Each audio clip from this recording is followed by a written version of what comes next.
Herzlich willkommen. Ja, heute geht es um nichts Geringeres als um die Zukunft der Menschheit. Unser Planet nämlich ist krank.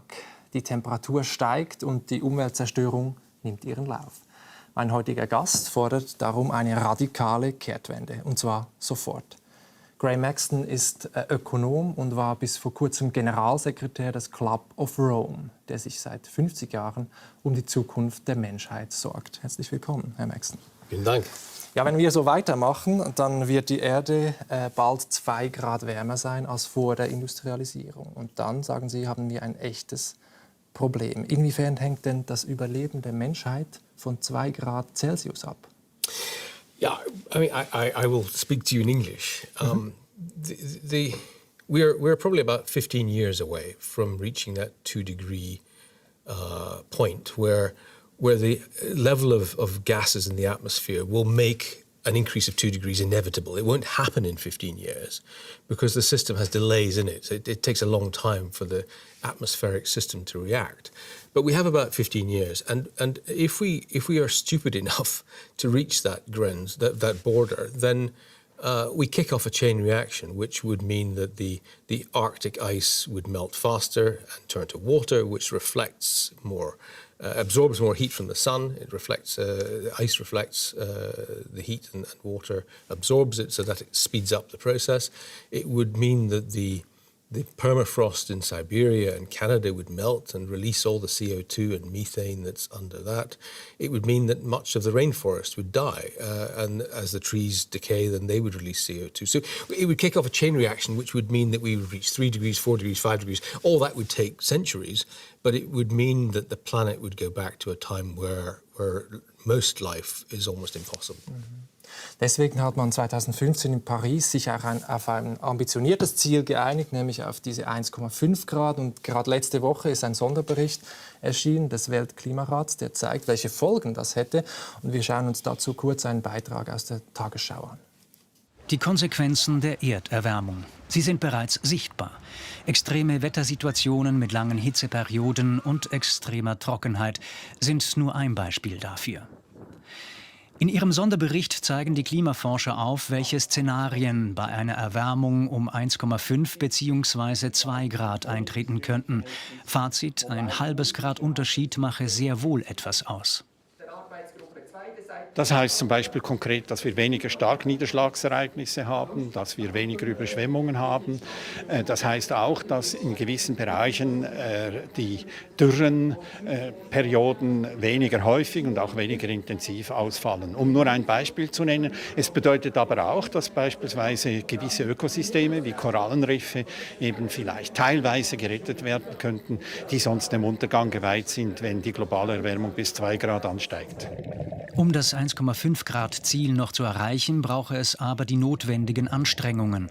Man müsse eine schnelle Trendwende einleiten. Das heißt, wir müssen gezielt auf eine Null-Emissionssituation zusteuern, also netto Null. Und der Bericht sagt klar, eine Obergrenze von 1,5 Grad ist immer noch einhaltbar, wenn wir bis Mitte Jahrhundert, rund 2050, auf netto Null kommen. Der neueste Sonderbericht des IPCC ist auch Grundlage für die nächste Weltklimakonferenz. Diese findet im Dezember im polnischen Katowice statt.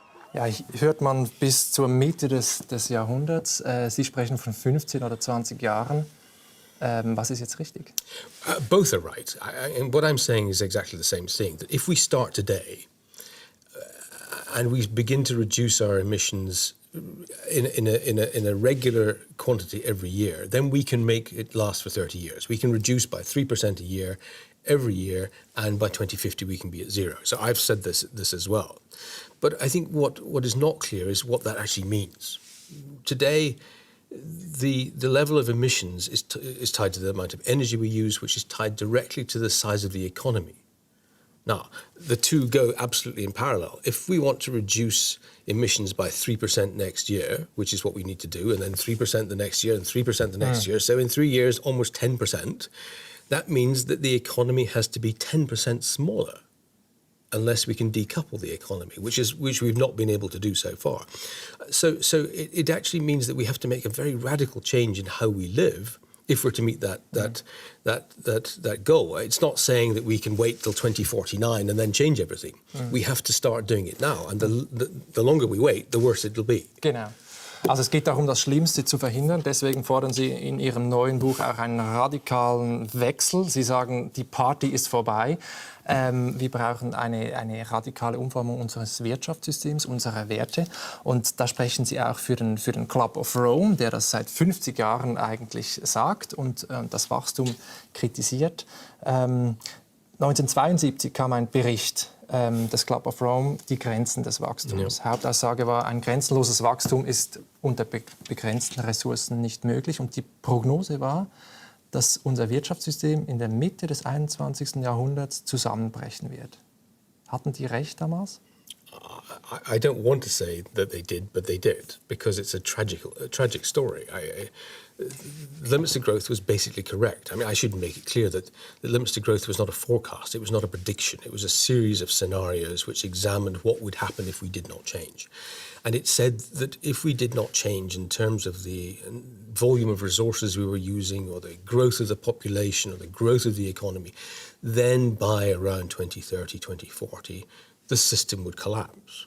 But you'd be able to see that collapse long before, and the consequences would be visible long after, just like any major change in history. If you think about the French Revolution or the First World War, you could see that building up for years before, and you could see the consequences for years after. And we can see this collapse happening now. Climate change is the most obvious signal that the system is falling apart. But with the loss of so many species, with migration problems, with the pollution of the oceans and the atmosphere, these are all signs that we're pushing too hard on the gas pedal. And the problem, or the difference between now and 1972 is that in 1972 we could avoid this problem. Today we're in the middle of it. And so all we can do is try and restrict the consequences. We can't stop it now. Wir werden gleich über Ihre Vorschläge sprechen. Zunächst interessiert mich mal, was kann ich denn als Privatperson tun dagegen? Also es gibt ja jetzt in 50 Jahren 1968, damals war der Slogan, das Private ist politisch. Eigentlich könnten die Bürgerinnen und Bürger und Konsumenten doch einen radikalen Wandel herbeiführen, indem sie ihr Konsumverhalten einfach ändern. When I give talks, this is a question that always comes up. What can I do? And I understand this question because I'm trying to do everything I can to change the system. The unfortunate answer is not much. If you become vegan, if you recycle your bottles, if you switch to an electric car, if you take the train instead of flying. Machen Sie das alles? Ich probiere. I try to do these things, but I still take lots of flights, so I destroy my carbon footprint very quickly. But even if everybody in Europe did that, everybody in Europe lived as sustainably as possible, it would not change the future. Because if you think about it, you've got 400 million people in Europe, but you've got nearly another 7.5 billion who are not doing that. And although the ecological footprint is much higher in the rich world, it's growing much faster in places like India and China and Africa. So even if everybody in the rich world, the billion people in the rich world, lived as sustainably as possible, our future stays the same. Bei Ihnen gab es ja im Persönlichen auch eine Wende. Sie haben davor, habe ich gelesen, im Bankensektor gearbeitet, auch für die liberale britische Wochenzeitung The Economist. Und dann irgendwann kam diese Wende und Sie kamen zum Club of Rome. Was hat das ausgelöst? It's a very good question and for me, a very interesting change in my life. I was working in Hong Kong. I was spending a lot of time writing about China, spending a lot of time in Southeast Asia. This was in the mid-2000s, so just before the financial crisis. And I began, when I travelled around places like Thailand and Indonesia and Malaysia, I could see that economic growth was not delivering high standards of living. It was moving people into a different sort of poverty in the cities. They were becoming into the money economy, but they were living often very hard-working, very hard lives in the city. The pollution was going up. I could see there was something wrong with what we were saying. And then came the financial crisis, which The Economist and certainly I predicted. We anticipated this financial crisis. And And you could see the consequences for a lot of people were dreadful. And so I thought to myself, for the last 20 years, we've been promoting a system and a philosophy which is based on economic growth, which is not actually helping most people. It's not lifting people out of poverty. It's not reducing inequality. And I went to the editors of The Economist and I said, look, I think we have to reflect on this. We have to think about what we've been saying. And they were not as keen as I was to do that. So they are now. They're beginning to go through a process now, which is very interesting. But I went away and I wrote a book and I did some research, and I came to the conclusion that what we've been saying was wrong, that we needed to change, that there were limits to growth. Es ist schon wirklich, wir werden gleich noch über diese radikalen Veränderungen sprechen, die es nach Ihrer Ansicht braucht. Jetzt, ich frage mich einfach, die Schweiz hat, die Bevölkerung hat in den letzten Jahren über die neue Energiestrategie 2050 abgestimmt. Klarerweise muss die Schweiz den ökologischen Fußabdruck verkleinern. Wir leben so, als bräuchten oder als gäbe es als hätten wir 4 Erden zur Verfügung. Aber wir haben uns darauf geeinigt, Ausstieg aus der Atomenergie, mehr Erneuerbare, mehr Energieeffizienz und weniger Emissionen. Ist das für Sie alles nur Kosmetik, was da die Politik derzeit entscheidet? In Switzerland. Switzerland has a wonderful reputation for being clean, with clean air, a wonderful standard of living, and to some extent everybody lives in a bit of a bubble here. But that's true for much of Europe. But what you say is also true. It has a very high ecological footprint. Most Swiss people live as if we had 4 planets, which is among the highest in the world. And people are not willing to make a decision to make the shift very easily, which is why this change cannot happen through the market. It can't happen through us all gradually deciding to shift to another system because that's profitable and it makes economic sense. We have to regulate. We have to encourage people to change their way of life through regulation. Unfortunately, but that's what we need to do. We don't need to go back to the Dark Ages. We don't need to go back to live as if we were even in the 17th or 18th century. We need to go back to a living standard that's perhaps more like the 1970s or the 1960s, where not so many people have cars, we don't have cheap flights, we don't have holidays in the Seychelles. We don't consume and throw away nearly so much as we do today. We can have a very good standard of living. We don't need to live as if we're in caves. But we do need to change what we're doing and we need to change it radically. Aber Sie sagen, die Menschheit will das freiwillig nicht machen. Man muss sie zum Überleben eigentlich zwingen, wenn ich Sie richtig verstehe. Jetzt ist es so, Sie entweihen ja eigentlich den heiligen Gral der Ökonomen, nämlich das Wachstum, und sagen, das ist sozusagen die Wurzel des Übels, auch des Klimawandels, das Wirtschaftswachstum. Genau. Warum denn? Können Sie das noch mal erläutern? I mean, it's very simple. To have more growth every year means that we need to produce more. Obviously, we need to sell more, and that means we need to produce more. So to produce more, we need to dig up more resources. We need to dig up whatever it is, the metals or change the oil into plastic, whatever we need to manufacture. We need to produce more every year. Aber darf ich noch kurz zurückfragen? Wenn ich jetzt eine neue App für mein iPhone irgendwie produziere, dann ist das doch da brauche ich keine Ressourcen für, außer für das iPhone, aber für die Software nicht, und das ist ein neues Produkt. Obviously, services require fewer resources, but they still require something. You still have to have a computer, you still have to have an internet connection, and all of that requires something to be produced. So it's not, I mean, if you're cutting hair, then you're not using many resources. But there's not many businesses, and most of our economy today is still based on the throughput of resources. And to produce these goods, we require energy. It's very simple. We have to produce electricity or some form of energy. And 80% of that energy comes from fossil fuels. 80%. 80%. And although we've invested a lot in renewables, by far the majority of it will still come from fossil energy, according to the fossil fuel industry, in 20 years. So because 80% comes from that creates the CO2, that creates the methane, that creates the nitrous oxide, and that then creates global warming. So the push for always more growth is the direct cause of climate change. Also Sie sagen ja, das Wachstum ist noch sozusagen die Ursache von weiteren Übeln, nämlich Arbeitslosigkeit, was mich sehr überrascht hat, und soziale Ungleichheit. That's absolutely correct. We have this, I mean, we'll talk, I think, later about why we're not changing. But part of it is because we have this view of the world in our heads about how it functions, about how we develop, about what progress means, about what happiness means. And most of it is wrong. It's very difficult to get, it's such a big... But the idea that economic growth is necessary is fundamentally wrong. We lived for centuries without any economic growth, and we didn't necessarily have a very high standard of living, but that's a different question. We need to separate living standards and growth. But if you think about it, we've had 200 years of industrial development, and the gap between the rich world and the poor world is bigger today than it was in 1820.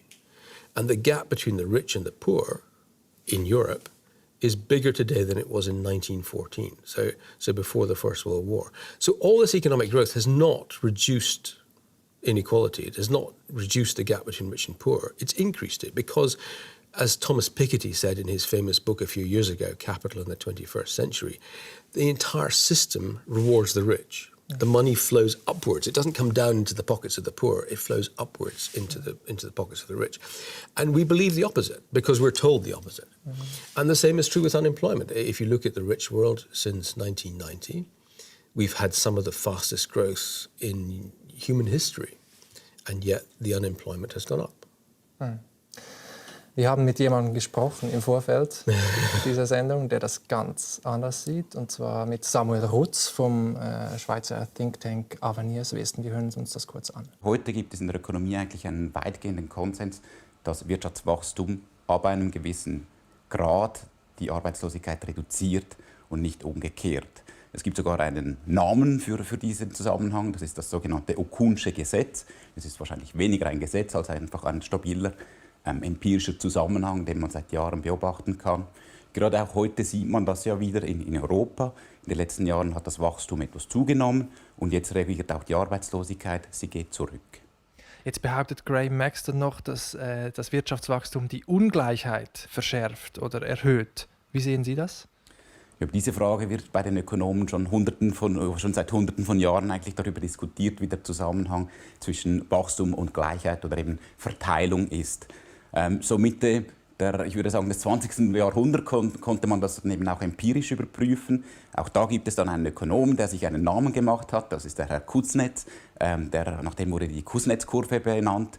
Das ist so ein Zusammenhang, der zeigt, wenn die Wirtschaft wächst am Anfang, dann nimmt die Ungleichheit zu. Aber dann kommt so ein Tipping Point und dann nimmt die Ungleichheit wieder ab. Bei den Ländern ist der Zusammenhang nicht so eindeutig. Aber auf der globalen Ebene, auch da besteht sicher ein Konsens, Wirtschaftswachstum hat der Welt geholfen. Die Armut ist zurückgegangen, in den letzten 50 Jahren mehr als in den 500 Jahren je zuvor.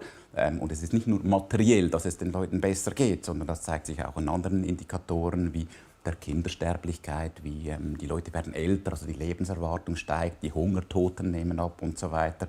Also da ist wirklich, glaube ich, ein Konsens da, das Wirtschaftswachstum hat der Welt insgesamt global gesehen geholfen. Ja, die Welt wird besser, global gesehen, dank des Wachstums. The world has got better, yes. We've had economic growth, yes. The two are not necessarily connected. It depends on what period you look at. When he talks about unemployment going down or about inequality going down, the figures I gave before, about 200 years of growth increasing the gap and 100 years increasing the gap in the rich world, they're from the OECD. They come from the Club for Rich Countries. So this is official figures. It's certainly true that after the Second World War, up until the late 1970s, there was a period of strong economic growth and there was a period of prosperity. Living standards improved, inequality fell, jobs were created. Now, was that just because of growth? And I would argue that growth was there, but that was almost a byproduct. We started from a low base after the war, so we had to rebuild. That created lots of growth, but it also improved living standards. But the key difference was that in that period, there was also a great deal of government influence. there was the beginnings of the welfare state, the creation of healthcare systems, the welfare systems, of helping people when they were unemployed, providing pensions. All of that happened in that period because the state played a much bigger role.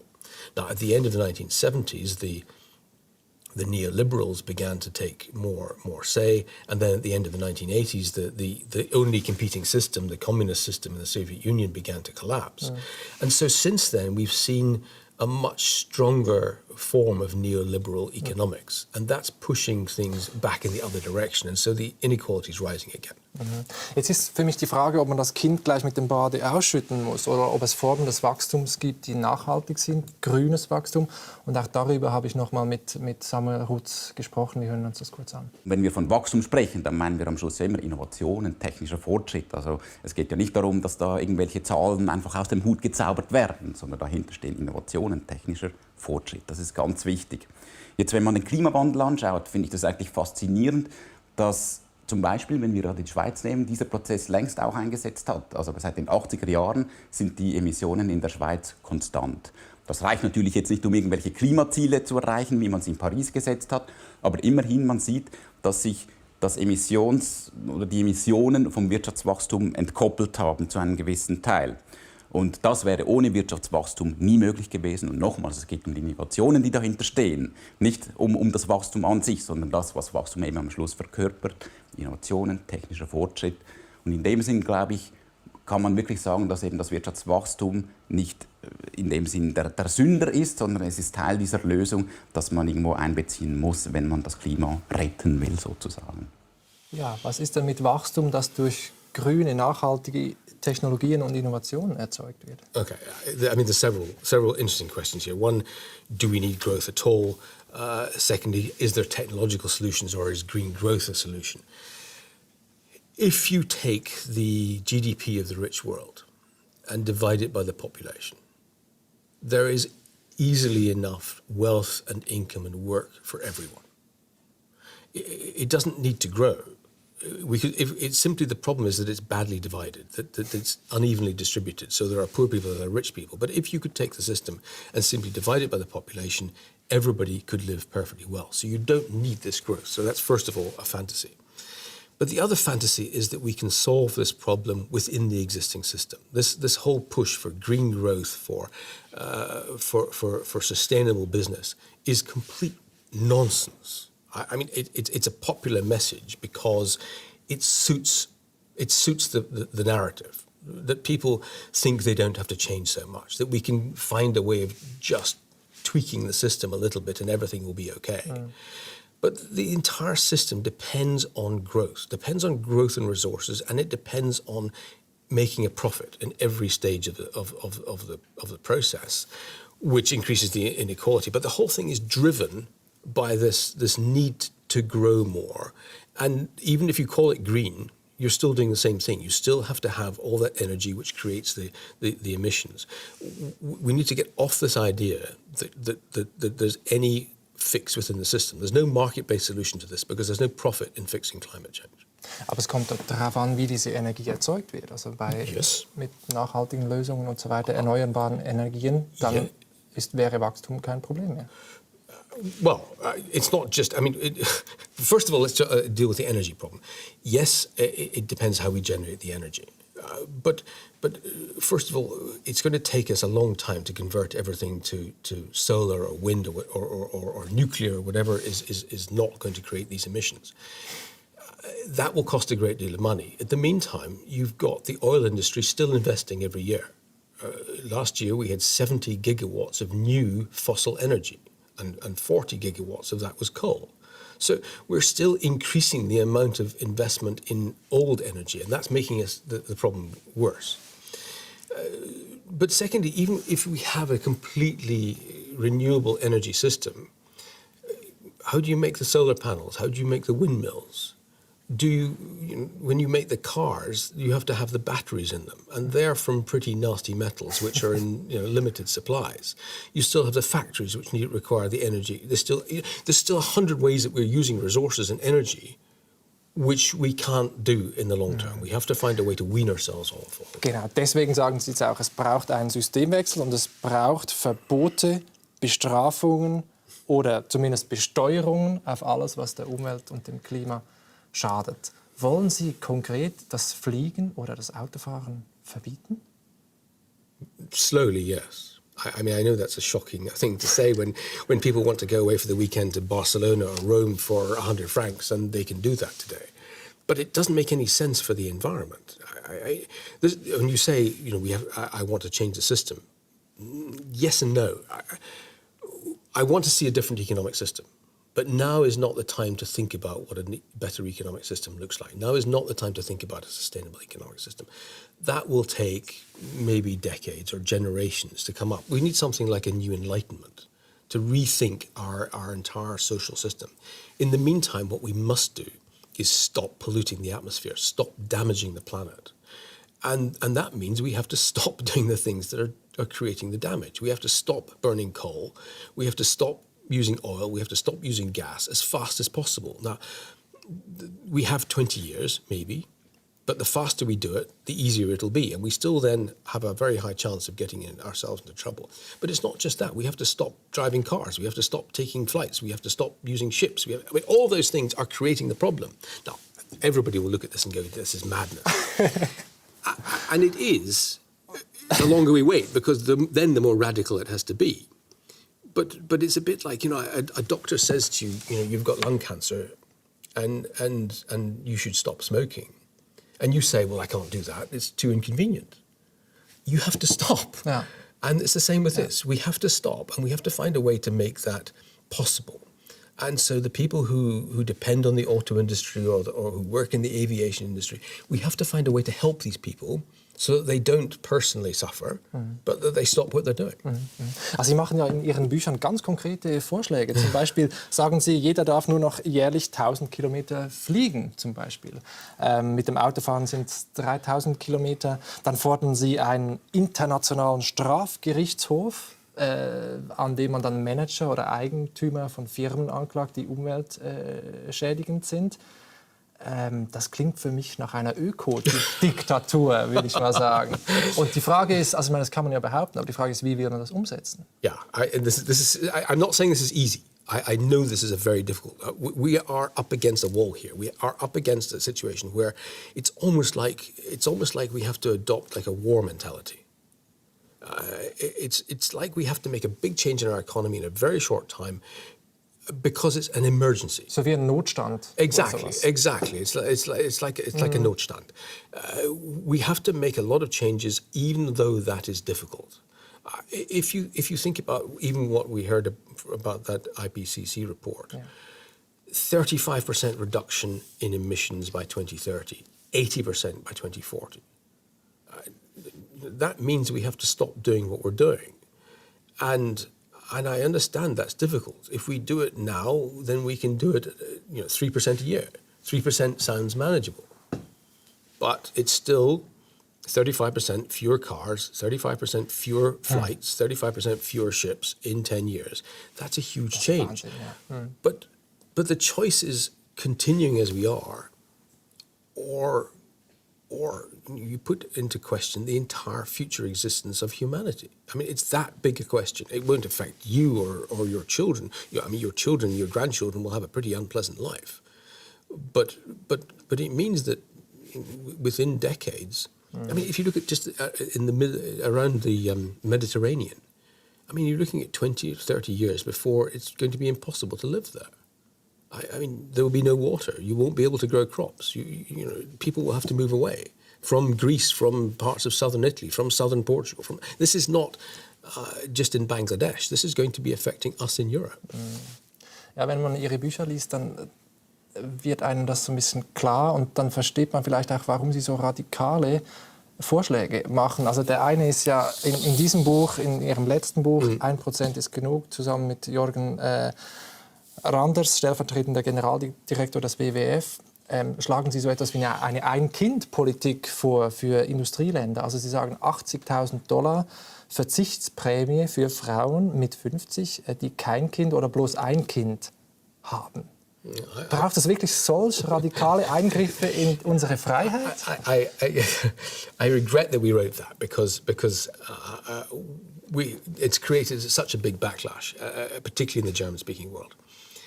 What we were trying to say, and what I think is still important, is that I said before that the main cause of climate change is the economic system. The other main cause is population. When I was born in 1960, there were 3 billion people in the world. Today, we're approaching 8 billion. We add 80 million a year. We add another Germany every year. And most of the people, 3 billion people today are very young. Their future ecological footprint is still increasing. And we're not discussing this issue. This issue is constantly pushed under the carpet. And we think also that it's a problem for the poor world. It's the Chinese, the Indians, it's the Africans. They're the people that need to stop having children. And what Jürgen and I were trying to say is, let's discuss this issue. And let's be aware that we in the rich world are part of the problem too, because our children have a much, much bigger ecological impact than a child born in Africa. Aber wenn Sie finden, das muss diskutiert werden, warum bereuen Sie denn, dass Sie das geschrieben haben? Because everybody latches onto this $80,000 premium. Everybody latches onto this money, and that then distracts. The population issue is such a difficult issue because people get so emotional about it. Warum ist das so? Because it's perhaps the most personal of freedoms. They believe that they have a particular right to have children, and I understand that. And I think when 1% genug was published, it was also at the time when the big wave of migration was coming into Germany.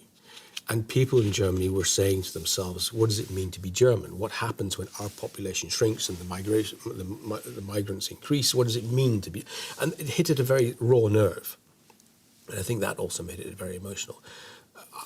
I regret that we put that number on it, but I still think that this is an issue which is a major cause of our problems, and we don't discuss it. And nature will solve the problem for us unless we come up with a solution.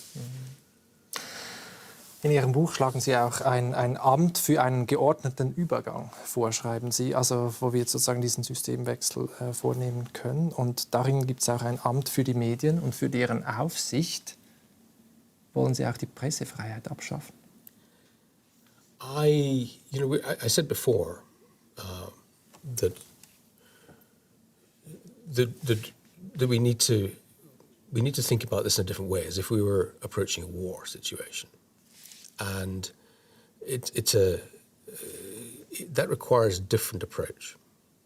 One of the problems we've had consistently in the last 10 years is, I want to use Donald Trump's fake news, but we've had a lot of people reporting that climate change is not really a problem and that it's all made up by the climate skeptics. Exactly, it's all made up by the left-wing socialists who don't actually understand how the world should work, and they have created a bigger problem because a lot of people are genuinely confused about what's happening and what needs to change. So the media has played a negative role to some extent in that process, and we need the media to help in this point. It's a bit like we need to help people understand the need for change, and in the communications area, in the advertising arena, and in the media. Producing both sides of the argument, which confuses people, is not at this point very helpful.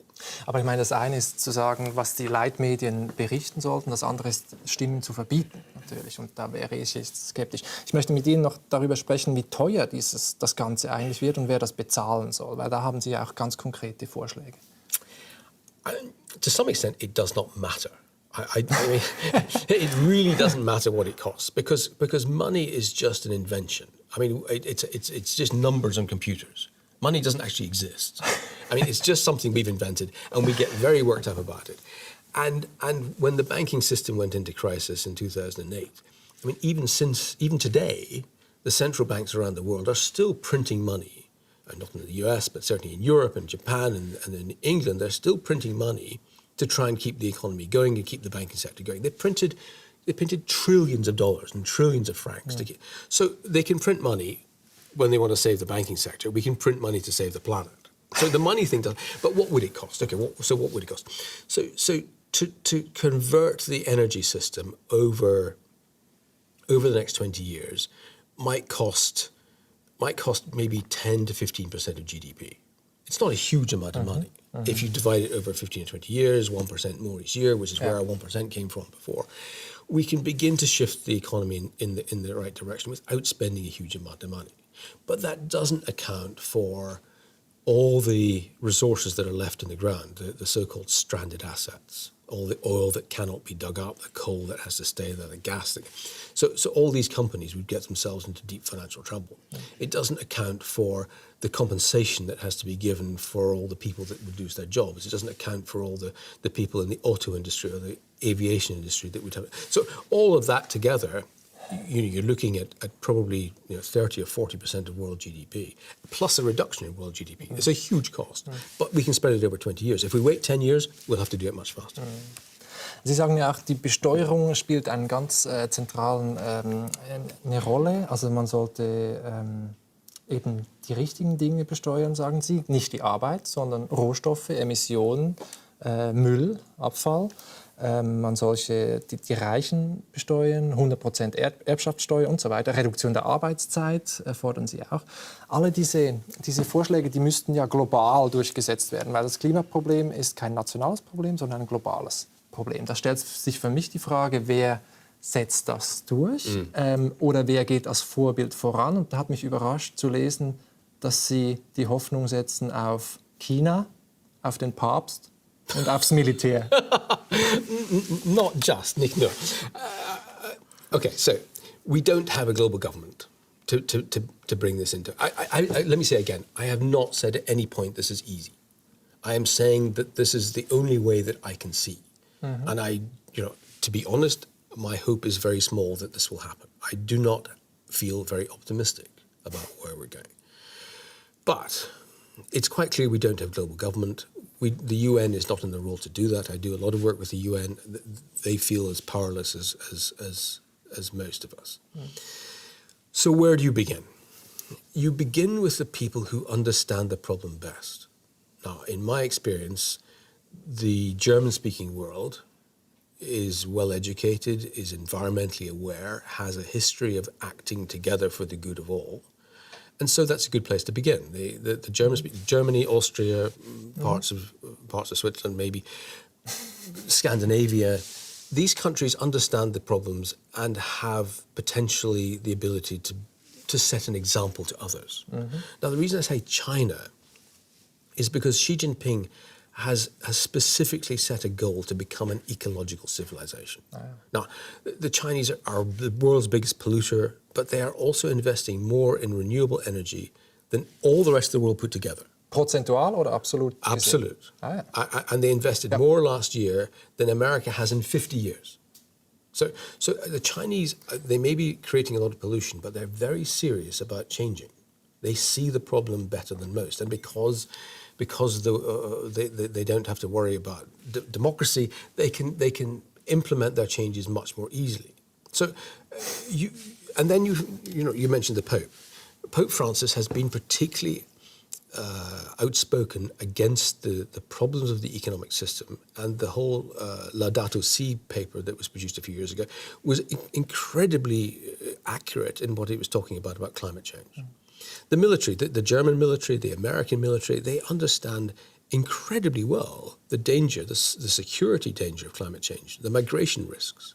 And so you begin, the justice system, the education system, you begin to see a group of people, a very strange coalition of organizations and countries that actually understand the problem and that want to do something about it. And if you add the Chinese and the Catholic Church and the parts of Europe, you begin to get to 2-3 billion people who actually want to change. Now, my idea is that perhaps if they set an example, then maybe the others will follow. But that's probably the best chance that we've got right now.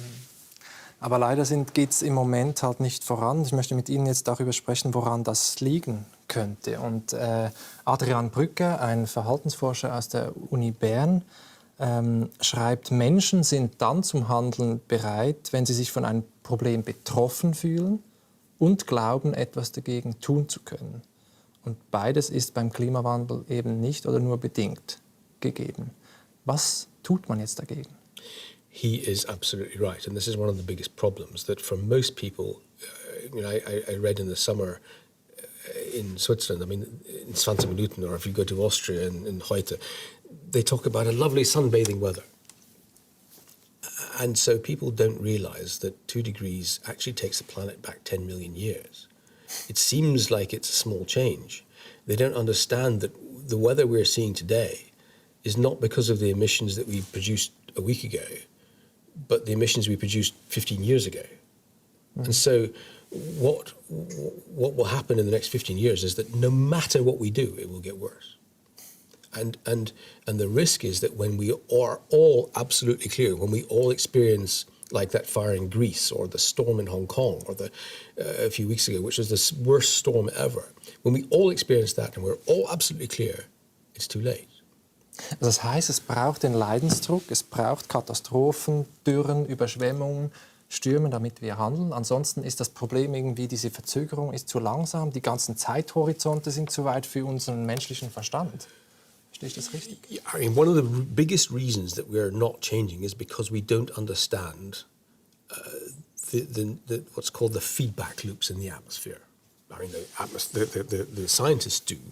But the fact that what we did 15 years ago is what's happening today. If you think about putting a pot on the stove and boiling a pot of water, you have the gas on full, but it still takes all that time to generate the energy to heat the water. Und es beschleunigt sich selbst, habe ich bei Ihnen gelesen. Der ganze Prozess. Well, exactly, and that's the risk in this one. But there's a time lag between what happens, what we do, and the effect, and that's what people don't understand. Yeah.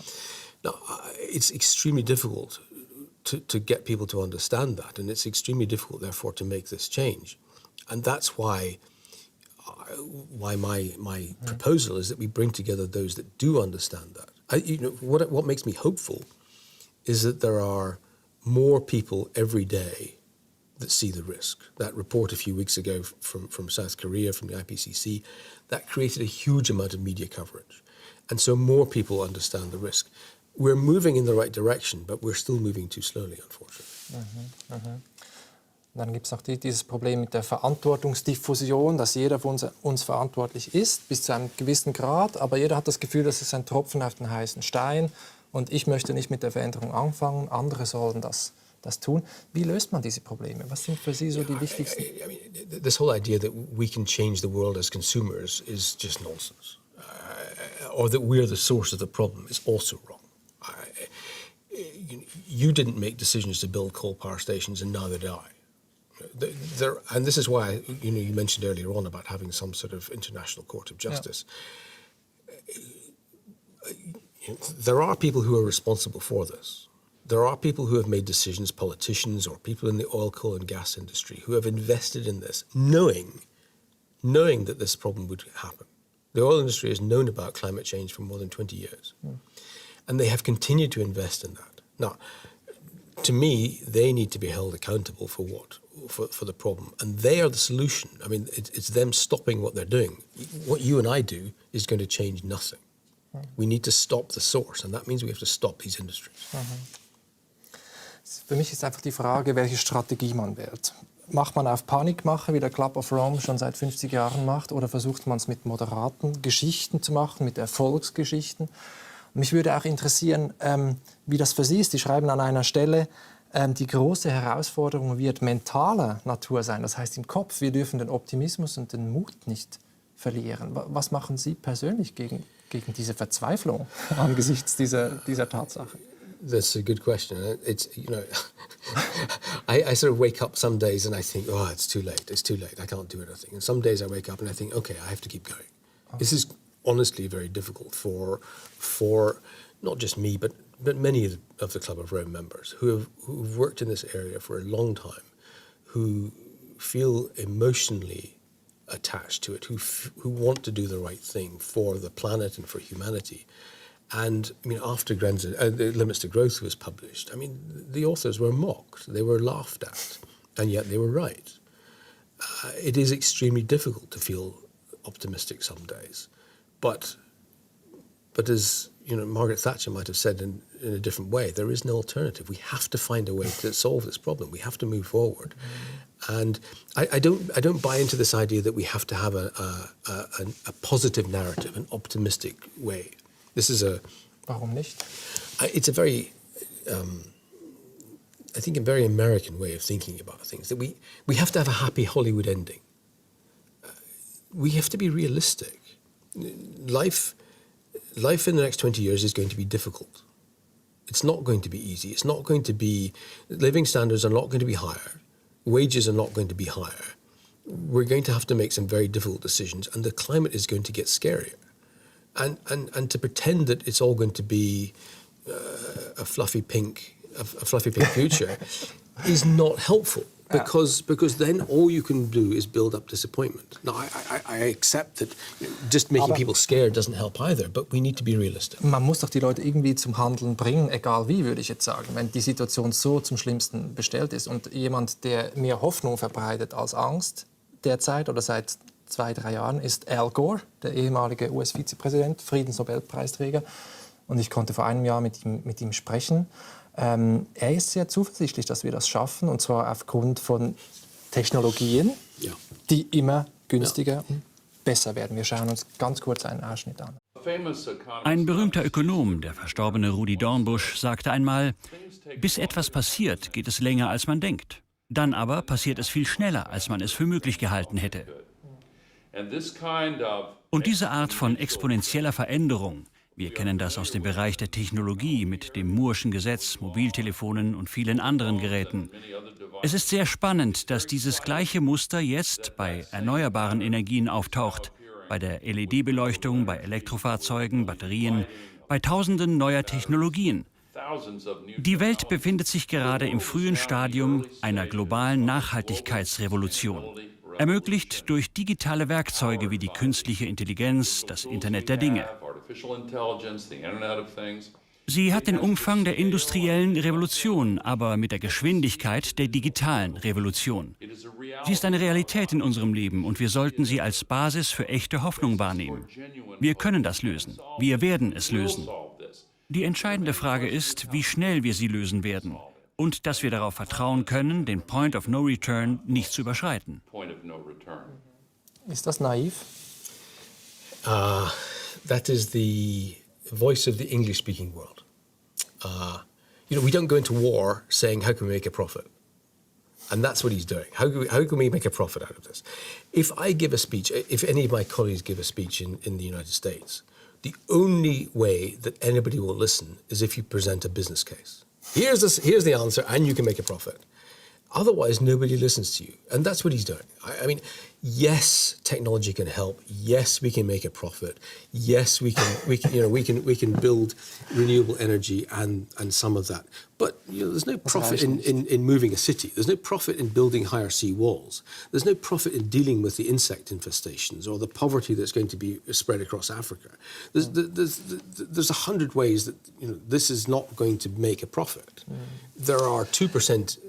Perhaps that is. So let's focus on the 98% and it's very nice, but it's not going to work. Es ist klar, Sie plädieren dafür, dass es ein Umdenken braucht, ein anderes Mindset. Nicht nur ein anderes Wirtschaftssystem, sondern auch andere Grundwerte. Ja. Und Sie sagen an einer Stelle, die Werte der Aufklärung müssen neu gedacht werden. Werte wie Fortschritt, Freiheit, Demokratie. Können Sie das erläutern? That will take a long time. I was... As I was younger, I was always fascinated by the Enlightenment. I'm Scottish, and the Scottish Enlightenment was a very powerful force. And I saw that as a period where I really wanted to be alive. I wanted to be part of that process of thinking about what does property mean? What does freedom mean? What does progress mean?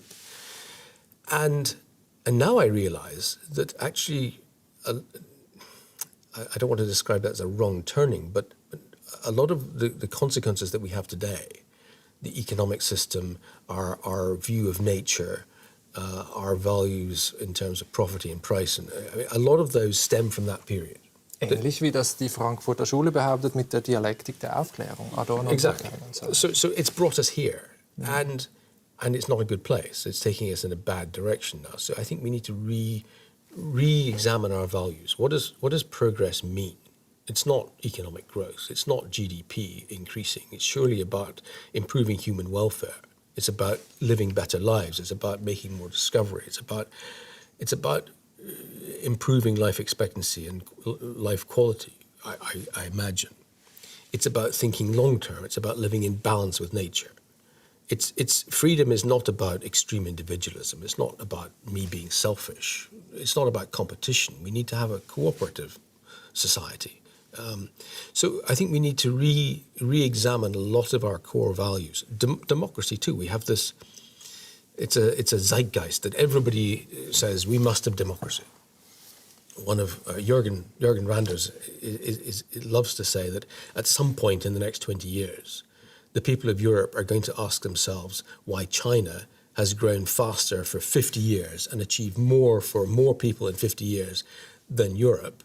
And yet it's not democratic. And somebody's going to ask themselves, maybe democracy is part of the problem. Aber Sie würden lieber jetzt in China leben, als in Zukunft auf einer Welt, wo es demokratische Marktwirtschaft gibt. I come from a good, democratic-based socialist family from Scotland. I believe in the voice of the people. But I also understand that if we're to deal with this climate problem by having everybody agree, that's going to take too long. So right now, the democratic system is, and I don't say this proudly, the democratic system is a barrier to change because we all have to agree. We have to have this consensus across society.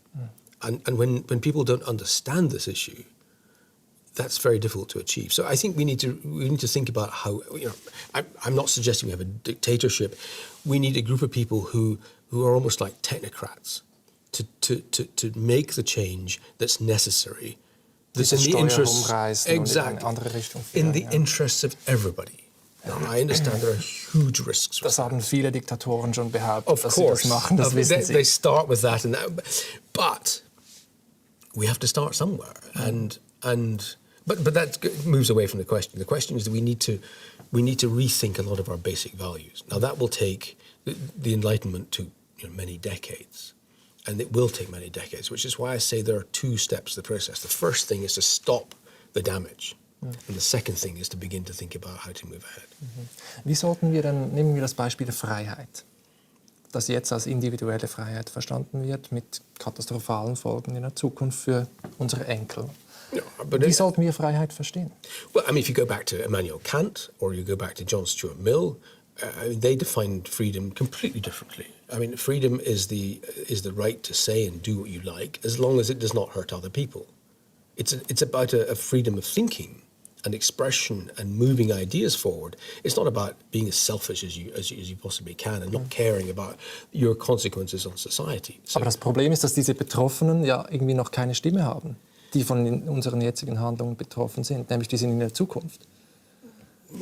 Das ist so schwer zu verstehen halt. Deswegen. I mean, we've got ourselves into a situation where one of the issues that stops change is something called the historical block, which goes back to Antonio Gramsci's philosophy from the 1930s. We've got this web of ideas about how we run the world: economic growth, small government, less regulation, individual freedom. We've got this web of ideas, and a lot of it is fundamentally wrong, or fundamentally the cause of the problems that we've now got. And unraveling that web of ideas is going to take time, and working out what they should be instead is also going to take time. And I'm not saying that's easy. Haben Sie Ideen? Wir haben noch ein bisschen Zeit. Ich würde gerne mit Ihnen darüber diskutieren, wie das aussehen würde. So eine Lebensform, eine Gesellschaftsform, die wirklich nachhaltig ist und die im Einklang oder in der Balance ist mit der Natur, wie Sie sagen. Yes, I mean, I've listed out some of the basic principles in this book. I mean, they would be very strange. They appear very strange to most people. I mean, it means no continuous growth in resource use. It means restrictions on the population. The human population, so it means living in balance with nature. It means not measuring the economy in terms of GDP, or perhaps not having a monetary system. It means such a radical change in the way we think. It's almost like going back to the sort of economies that existed in the Roman times or centuries ago, based on completely different values. To have a system which is going to be sustainable for centuries requires a completely different approach. Das muss man erst mal sacken lassen. Also zurück zu den Römern, damit wir den Klimawandel irgendwie überleben. Yeah, but first we have to stop the climate change. That's the most important thing. We must do everything we can and waken the politicians up. And what we can do as individuals is make sure that people understand. Help others to understand how urgent this problem is. Help the politicians understand that they need to act. They need to act in the interests of humanity, not the interests of the big corporations, which is what a lot of them are doing today. Das sagen Sie ja, die heutige Demokratie ist eine Scheindemokratie und das ist eigentlich eine, wie sagen Sie, Plutokratie. Das Geld regiert die Welt und es ist nicht mehr von den Bürgern gesteuert, sondern von den Unternehmen. Genau. Mm. I mean, we've passed off our power and influence to the big firms, and that's a big part of the problem. Ja. Ich denke mir immer, es bräuchte einfach mehr emotionale Betroffenheit, weil die halt zum Teil oder jetzt noch fehlt, weil wir diese Katastrophe noch nicht am eigenen Leib spüren. Bräuchte es nicht Erzählungen, Filme auch, die uns irgendwie das spürbar machen, wie das Leben in 50 Jahren aussehen wird, damit sich die Leute das endlich mal vorstellen können? I mean, one of the big problems we've got is how do we get this message across? I mean, so Al Gore had his film a few years ago. He's had subsequent films. We had The Limits to Growth. We had Silent Spring in the 1960s. We have all been trying for more than 50 years to get people to understand how big the problem is and how urgent the problem is, and we've failed. You know, the environmental movement has failed because we've achieved nothing. We've achieved no change. Now, I've written this book. I think part of the reason for the failure is the timing. You know, the timing has to be where people are open to listen. And when you see something like 92 people being burnt in Greece, or you see something like a storm cutting through New York, or you see something like the trees dying in southern Portugal, people are beginning to waken up. The timing is better, but people are still not listening enough. Herr Maxton, vielen herzlichen Dank für dieses Gespräch. Ich danke Ihnen. Ja, und wir sehen uns bereits am kommenden Samstagabend wieder, wenn Sie möchten, und zwar um 21:15 Uhr auf SRF 2 zur Sternstunde der Nacht. Diesmal mit Menschen, die auffallen, und zwar, weil sie ganz anders aussehen als die meisten von uns, ob gewollt oder nicht. Und jetzt gleich gibt die Sternstunde Kunst einen Einblick in das künstlerische Schaffen der Schweizer Malerin Barbara Gwerder, die unter freiem Himmel wilde Berglandschaften auf die Leinwand zaubert. Und das bei jedem Wetter und jeder Jahreszeit. Ziehen Sie sich also warm an und einen schönen Sonntag.